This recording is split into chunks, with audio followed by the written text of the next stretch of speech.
জালি মানে চাল কুমড়ো, এইটা আমি কাটিনি, ছেলেকে দিয়ে কাটাইছি। কারণ আমরা মেয়েরা চাল কুমড়ো বলি দেই না বা কাটি না, তাই আজকে এই জালিটা সর্ষে নারকেল দিয়ে কি বলে এটাকে শুক্তোর মতো করে করব।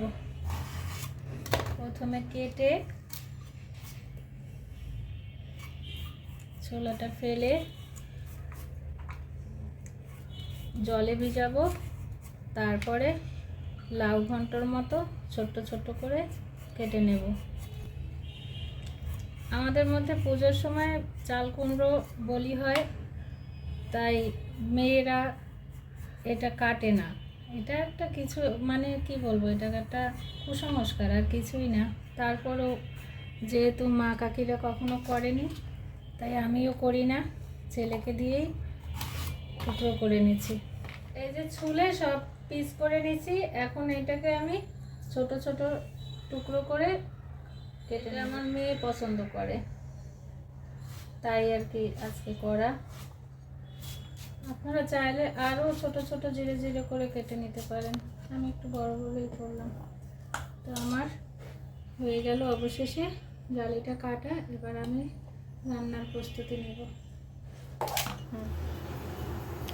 আমি এখানে নারকেল নিয়েছি, নারকেল, সর্ষে, কাঁচামরিচ, আর যেহেতু এটা নিরামিষ করব না, একটু চিংড়ি মাছ দেব, তাই একটু পেঁয়াজ নিয়েছি। কারণ যাতে একটু সরিষাটায় ঝাঁঝ হয়, সরষে বাটায় পেঁয়াজ দিলে একটু ঝাঁঝ বাড়ে, আর নিরামিষ করলে তো আর পেঁয়াজ দিতাম না।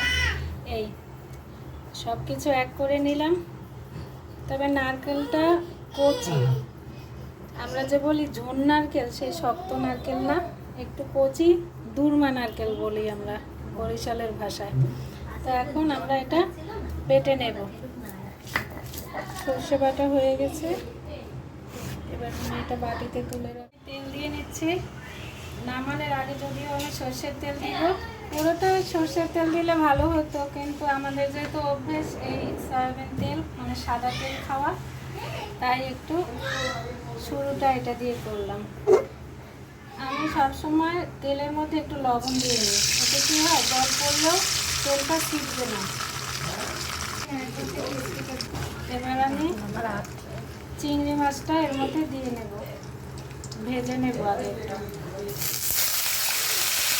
পরিমাণে একটু কম আছে, দিয়ে যত চিংড়ি মাছ দিতে পারবেন ততই স্বাদ হবে। এর মধ্যে একটু জল দিয়ে তারপরে হালকা মশলা দেব, তেজপাতা, তারপরে দিব হালকা হলুদ গুঁড়ো,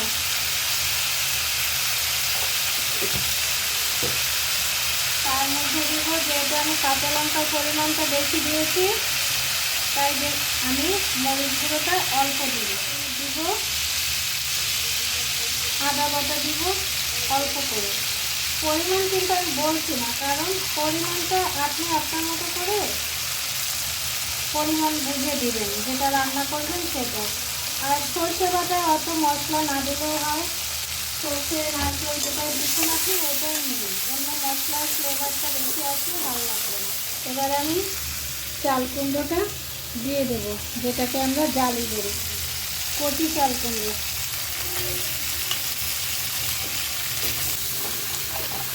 এবার আমি দেবো লবণ। আমি কিন্তু সর্ষে বাটার মধ্যে সবসময় একটু লবণ দিয়ে বাটি, তাতে ঝাঁঝটা একটু বাড়ে, আমাকে এটাও দিতে পারেন। এরপরে আমি দেবো সামান্য চিনি, যদিও চিনির পরিমাণটা যে যেভাবে মিষ্টি খান সেই বুঝে দেবেন। আমি যে কোনো সর্ষে বাটার রান্নায় মিষ্টি দিয়ে থাকি, সেটা মাছ হলেও আমি একটু 1 চিমটি চিনি দেই, কারণ কি সর্ষের একটা তেতো স্বাদ আছে, সেটা যাতে না আসে তাই। আর এরকম জলীয় সবজিতে চিনিটা ডিমান্ড করে একটু বেশি। তারপরে অনেকে রান্নায় মিষ্টি পছন্দ করেন না, তারা তাদের মতো করে রান্নাটা করবেন, আমি আমারটা বললাম। এবার আমি ঢেকে দিব, তাহলে কী হবে, এটার জলটা ছেড়ে দিব।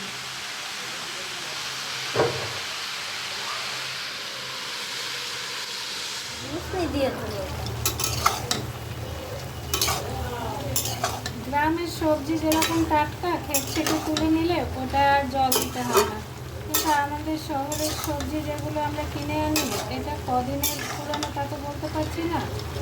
আমরা তো দেখি সতেজ, কিন্তু রান্না বসালে বুঝি যে এগুলো আসলে কয়েকদিনের পুরানো, তাই একটু জল দিয়ে নিতে হয়। আমার চাল কুমড়ো আর কি জালিটা সিদ্ধ হয়ে গেছে। আমি এবারে সর্ষে বাটাটা দিয়ে দেবো, মানে নারকেল সর্ষে বাটাটা। এই যে বেটে রেখেছিলাম সেই বাটাটা আমি এবার দিয়ে দেব। আমি কিছু সময়ের মধ্যে এটা নামিয়ে নেব। সর্ষে দিয়ে বেশি সময় জাল দিলে সর্ষেটা একটু তিতা স্বাদ হয় এবং এই যে সর্ষের ঝাঁজটা সেটা কমে যায়। তাই সর্ষে বাটাটা যে কোনো রান্নায় দেবার সময় মনে রাখতে হবে যে এটা নামানোর আগে দিতে হবে, খুব বেশি জ্বালানো যাবে না। যদিও সবার তো একমত না, আমার চিন্তাধারায় আমি এভাবেই রান্না করি। আমার জালি রান্না হয়ে গেছে। নামানোর আগে আমি একটু সর্ষের তেল দেব, এটাই কিন্তু নিয়ম। আপনাকে একটু সর্ষের তেল দিয়ে নামাতে হবে, তাহলে সেন্ট এবং স্বাদ দুটোই ভালো হবে, ঝাঁজটাও ভালো হবে।